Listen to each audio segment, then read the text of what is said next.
Il y a aussi tous les aspects que l'esprit, dans le fond, les pensées qu'on va avoir peuvent influencer sur nos émotions, vont influencer sur nos émotions, et donc ils vont créer une sensation. Ça va se manifester dans notre corps, dans notre environnement.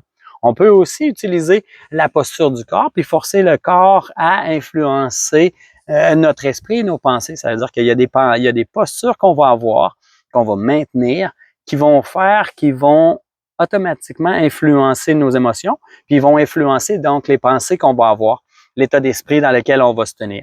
Alors, c'est sûr que si je suis en classe devant un professeur, puis que tu sais, je suis tout lourd comme ça, puis que je suis pas motivé, ben ça va être difficile pour moi de rester motivé devant mon prof, puis de surtout trouver cette matière-là le fun, parce que je me sens obligé d'être là, puis j'en ai aucun intérêt.